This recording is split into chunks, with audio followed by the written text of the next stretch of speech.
मेरे प्यारे बच्चों, मैं पवन कुमार। हम आज पढ़ रहे हैं कक्षा चौथी की किताब रिमझिम का चैप्टर 3 किरमिच की गेंद का भाग 2। इसे पहली वीडियो में हमने पाठ को एक्सप्लेन किया था, गेंद कहाँ से आई थी, कहाँ चली गई। इस वीडियो में हम इसका भाग दूसरा जो अभ्यास का हिस्सा है उसके बारे में डिस्कस करेंगे। प्यारे बच्चों, हमने पाठ पढ़ा, पाठ की जो कहानी थी वो हमारे ही चारों तरफ हमारे आसपास की कहानी थी। जितने मजे से हमने कहानी पढ़ी थी, अभ्यास का हिस्सा भी उतना ही मजेदार होने वाला है। अब जो क्वेश्चन हम इसके करेंगे तो उसमें भी हमें इतना ही मजा और आनंद आने वाला है। तो चलिए शुरू करते हैं अभ्यास का हिस्सा। तो सबसे पहले कहानी की बात की गई है। जो क्वेश्चन क है, फर्स्ट है, उसमें पूछा गया है कि दिनेश की मां मशीन चलाते चलाते बोली, बेटा कहां जा रहे हो। अब जो है दिनेश की मां कौन सी मशीन चला रही होगी और तुमने इस मशीन को कहां कहां देखा है।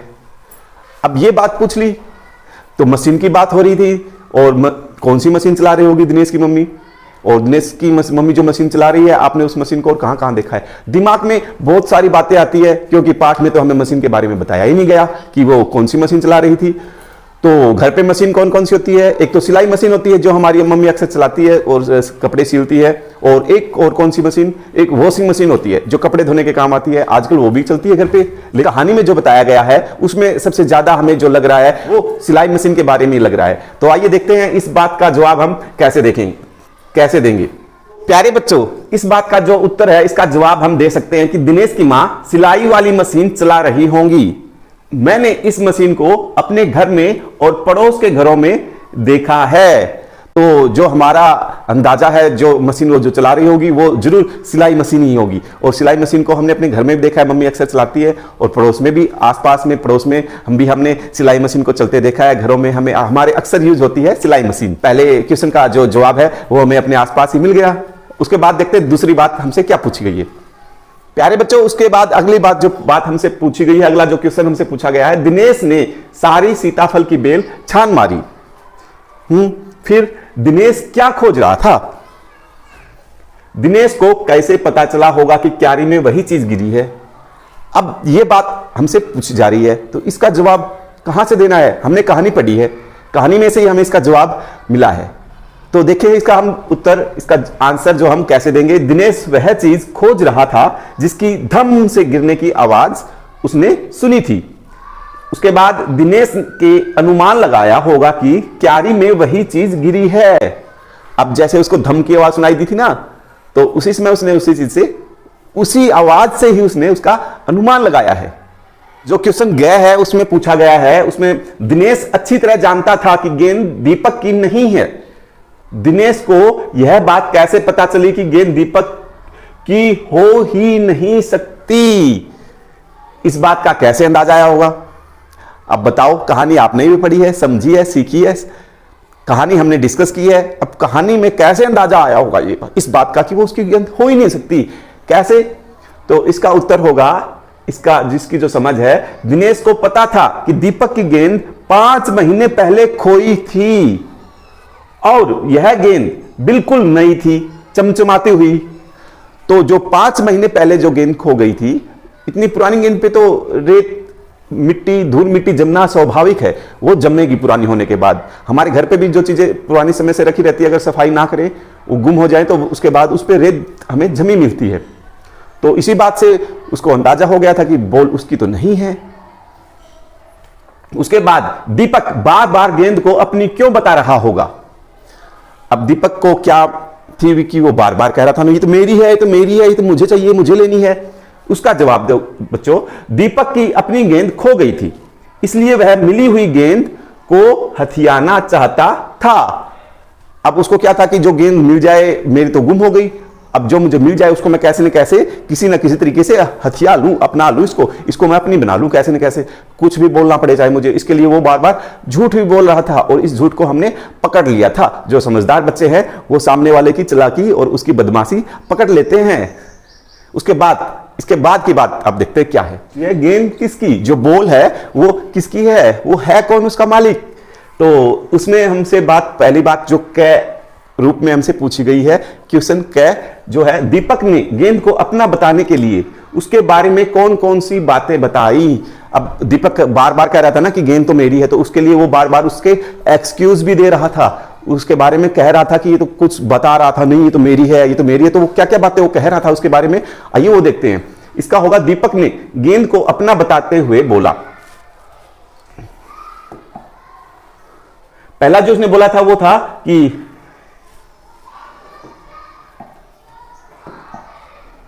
पहली जो बात उसने बोली कि उसकी गेंद 5 महीने पहले खो गई थी, एक बात तो ये बोली उसने। उसके बाद दो नंबर पे उसकी गेंद पर ऐसा ही लाल रंग का निशान था जैसा इस गेंद पर है।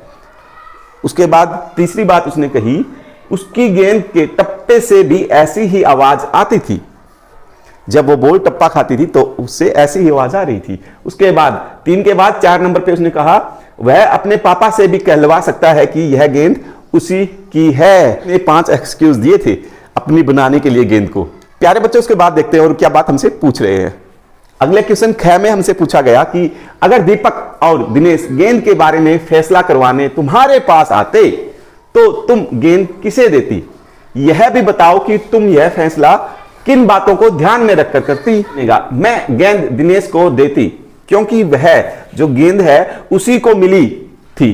पहली बात तो वो गेंद उसी को मिली थी, आवाज आई थी उनकी बालकनी में, उनके जो बगीचे में गिरी मिली थी। उसके बाद दीपक झूठ बोल रहा था, दीपक बार बार झूठ बोल रहा था, उसकी बातों से हमें पता चल रहा था वह किसी भी तरह गेंद हथियाना चाह रहा था। वो किसी भी तरह ये चाह रहा था कि गेंद उसकी हो जाए।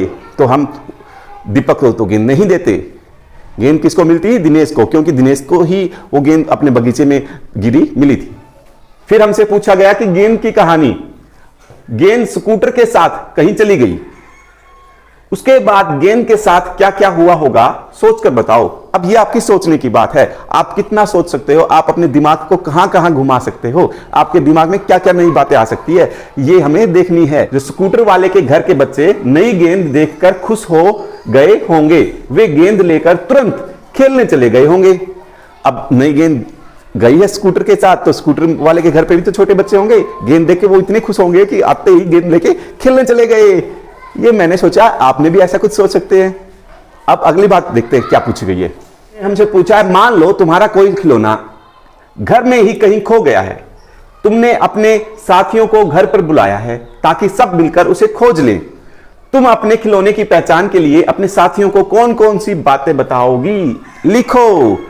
अब ढूंढने के लिए अपने फ्रेंड्स को बताना तो होगा ना, अभी मेरा जो खिलौना था वो ऐसा था ऐसा था, तो आप कैसे बताएंगे? तो इसका उत्तर होगा, इसका जो जवाब होगा वो हम ऐसा भी सोच सकते हैं, मान लो कि वह खिलौना तुम्हारी गुड़िया है।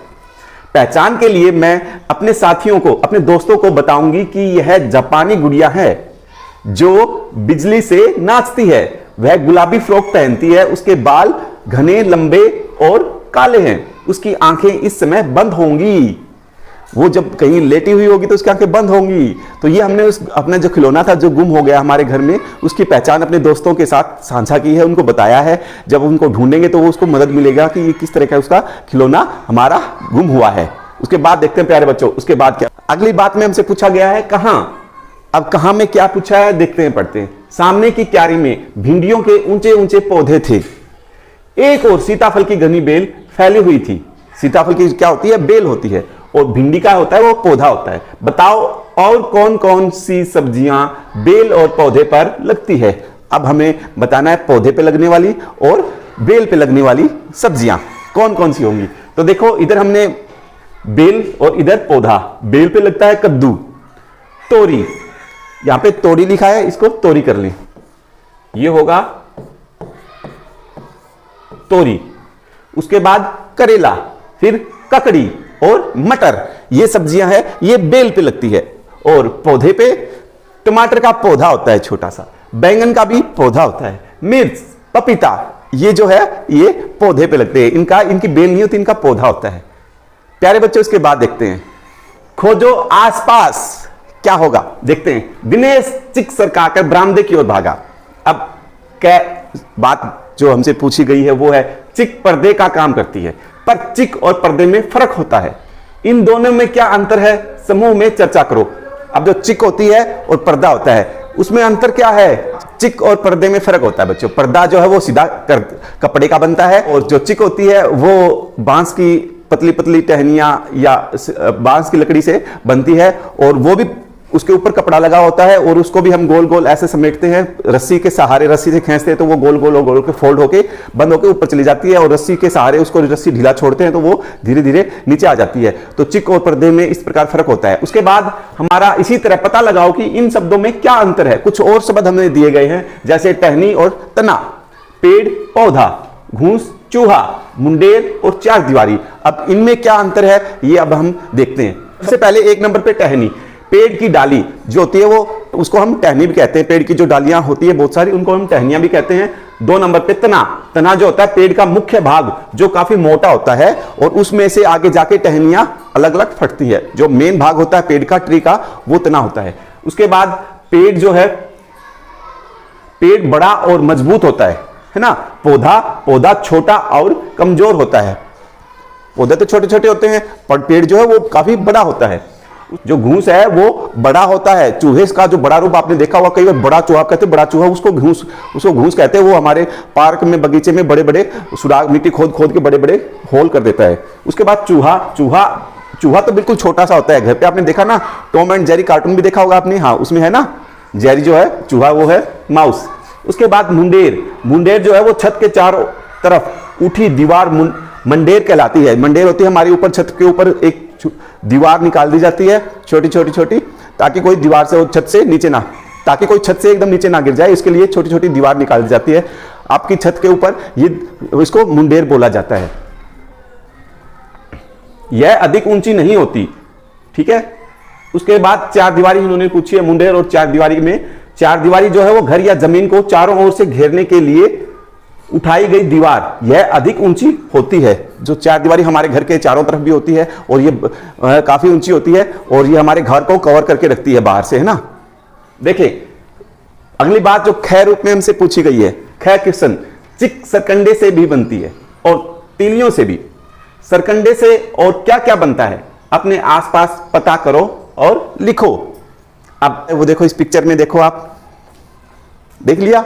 अब इसका उत्तर होगा चटाई, कलम और टोकरी। ये सारे क्या होंगे, ये सरकंडे से बनते हैं, और इसे कुर्सी भी बनाई जाती है सरकंडे से, वो है कल्ब बनाई।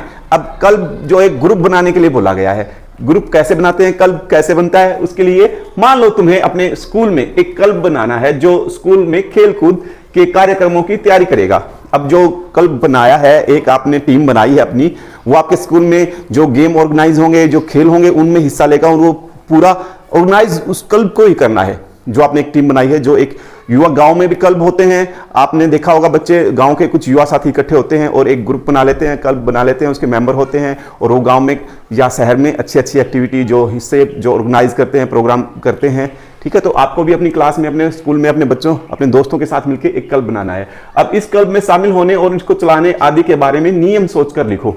अब हर चीज के कुछ नियम भी होते हैं, तो क्लब के भी कुछ नियम होंगे। तुम्हारे विचार में इस क्लब को अच्छी तरह चलाने के लिए नियमों की जरूरत है या नहीं? अपने जवाब का कारण भी बताओ। अब इसका उत्तर होगा, इसका जवाब हम देखते हैं। क्लब में शामिल होने और इसको चलाने आदि के बारे में नियम। सबसे पहला अनुशासन। अनुशासन का ध्यान रखना होगा। अनुशासन मतलब हमें नियमों का पालन करना होगा। क्लब का एक मैनेजर भी होता है जो मैनेज करता है चीजों को, जो प्रधान होता है, जो चीज़ों को, जो नियम बनाए हैं उनका अनुशासन में रहते हुए उनका पालन करना भी डिस्कस किया जाता है, ठीक है। और उसके बाद तीसरे नंबर का, जो खेल का अभ्यास करने के लिए प्रतिदिन शाम में आना होगा, हर रोज आना होगा भी। जो कल बनाया है गेम, हमें जो एक्टिविटी, जो हमने प्रोग्राम तय किया है, उसमें हिस्सा लेने के लिए उसकी प्रैक्टिस की जरूरी है। तो कल बनाया है तो जो शाम को सभी को जो शेड्यूल दिया जाता है, उस शेड्यूल के उस समय के हिसाब से सबको इकट्ठा भी होना होगा, प्रैक्टिस भी करनी होगी। उसके बाद क्लब की देखभाल के लिए कुछ पैसे हर महीने देने होंगे। आपस में ग्रुप बनाया है, क्लब बनाया है, तो उसमें खर्चा भी होगा, तो कुछ पैसे हर बच्चे से जो क्लब का मेंबर बनेगा उसको इकट्ठा करके वो हमें खर्चे भी तो चलाने हैं ना। उसके बाद क्लब को सुचारू रूप से चलाने के लिए सबका सहयोग होना चाहिए। सभी का सहयोग होगा। अगर आपने टीम बनाई है, आपने ग्रुप बनाया है, तो इसमें ये नहीं कि फलां ने बना लिया अब हमें क्या, हम तो बस मेंबर बन गए, नहीं। उसमें हर किसी का पूरा सहयोग होता है, तभी हमारा जो क्लब होता है, जो ग्रुप होती है, जो हमारी टीम बनती है, वो तभी कामयाब होती है, तभी वो चलती है, जब उसमें हर किसी का, जितने भी उसके मेंबर है, सबका सहयोग होता है, प्यारे बच्चों। उसके बाद देखते हैं, एक दो, दिनेश ने 3 मंजिली इमारत की ओर देखा। जिस इमारत में 3 मंजिलें हो उसे 3 मंजिली इमारत कहते हैं। 3 मंजिलें जिस मकान में हो उसको 3 मंजिला मकान कहा जाता है। तो उसके बाद बताओ इन्हें क्या कहेंगे? जिस मकान में 2 मंजिलें हो उसको हम कहेंगे 2 मंजिला मकान। जिस स्कूटर में 2 पहिए हो उसे हम क्या कहेंगे? 2 पहिया स्कूटर, जिसके 2 पहिए होंगे। जिस झंडे में 3 रंग हो, जैसे हमारा झंडा, हमारे राष्ट्रीय ध्वज में 3 रंग है ना, जो हम उसको क्या कहते हैं? तिरंगा। तिरंगा झंडा, उसमें 3 रंग है। उसके बाद जिस जगह पर 4 राहें मिलती हो, 4 रास्ते जिस एक जगह पे आके मिले उसे हम कहते हैं चौराहा। जिस स्कूटर में 3 पहिए हो, अब 3 पहिए का भी होता है तो उसको हम क्या कहते हैं? तिपहिया स्कूटर। तिपहिया ऑटो होता है ना जो शहर में चलता है, हम एक जगह से बैठ के दूसरी जगह जाने में मदद लेते हैं जिसकी, उसको हम तिपहिया स्कूटर भी कहते हैं, 3 पहियों का। तो ये हमने कुछ नए शब्द आज हमने सीखे हैं। इसके बाद सब्जी एक नाम अनेक। देखते हैं, एक ही सब्जी या फल के नाम अलग अलग स्थान पर अलग अलग होते हैं। नीचे कुछ नाम दिए गए हैं। अब कुछ नाम दिए गए हैं, किसी सब्जी को किस जगह पे कुछ नाम से बोला जाता है, किसी अलग जगह पे उसको किसी अलग नाम से बोला जाता है। तो देखिएगा, सीताफल, कांदा, बटाटा, अमरूद, तोरी, शरीफा, काशीफल, बैंगन, नेनुआ, तरबूज, कुम्हड़ा, घिया, ये कुछ नाम दिए गए हैं। बताओ कि तुम्हारे घर, शहर या कस्बे में इनमें से कौन से शब्द इस्तेमाल किए जाते हैं? अब इनमें से आपका जो जगह है, आपका एरिया है, उसमें इनमें से कौन कौन से शब्द इस्तेमाल किए जाते हैं? अपने मम्मी पापा से पूछना ये बात, अपने दादा दादी से पूछना कि मम्मी आज सर ने पूछा था तो इनमें से हमारे कौन कौन सी सब्जी होती है, कौन कौन से शब्द जो हमारे घर पे इनका उपयोग किया जाता है, तो आप लेते हैं। ठीक है, उसके बाद बाकी नामों का इस्तेमाल किन किन स्थानों पर होता है पता करो। अब कुछ नाम है, जैसे उनका उपयोग कैसे, कहां कहां क्या क्या कहा जाता है। अब जो काशीफल है ये यूपी मतलब उत्तर प्रदेश में होता है। उसके बाद कुम्हड़ा, ये भी उत्तर प्रदेश मतलब यूपी राज्य का ही है। उसके बाद नेनुआ, ये बिहार का है। और बटाटा, ये गुजरात का है। बटाटा क्या होता है? ये पिक्चर देखो, ये है आलू। इसको महाराष्ट्र में, मुंबई में भी इनको आलू को हम बटाटा कहते हैं। गुजरात में भी इसको बटाटा कहा जाता है। और नेनुआ, ये क्या होता है? देखो पिक्चर देखें, एक तोरी जो सब्जी होती है इसको बिहार में नेनुआ कहा जाता है। और कुम्हड़ा, ये पिक्चर देखें। और काशीफल, ये देखें। ठीक है, समझ में आए? सीताफल, और ये जो पिक्चर्स है ये सारी सीताफल, कांदा जो है ये प्याज, ऑनियन जो होता है उसको कहते हैं। अमरूद गवावा होता है, गवावा तो हमने खाया है। तोरी भी होती है, ये पिक्चर देखें। शरीफा, ये शरीफा की पिक्चर देखें। जो तस्वीर है ये बैंगन, ब्रिंजल, ये तरबूज, वाटरमेलन, घिया, ये घिया। तो ये पिक्चर आपने देखी। ये अलग अलग जो सब्जियां हैं, जो फल है, ये अलग अलग जगह के हिसाब से अलग अलग नाम से भी जाने जाते हैं प्यारे बच्चों। तो ये हमारा जो पाठ नंबर 3 किरमिच की गेंद, वो हमने एक्सप्लेन किया और उसका अभ्यास का हिस्सा हमने समझा कि प्यारे बच्चों से कैसे पूछा गया और कैसे उसका हम अपने तरफ से उसका जवाब हम तैयार करके उसका उत्तर हम बता सकते हैं। अगले पाठ के लिए जुड़े रहिए हमारे YouTube चैनल से। धन्यवाद।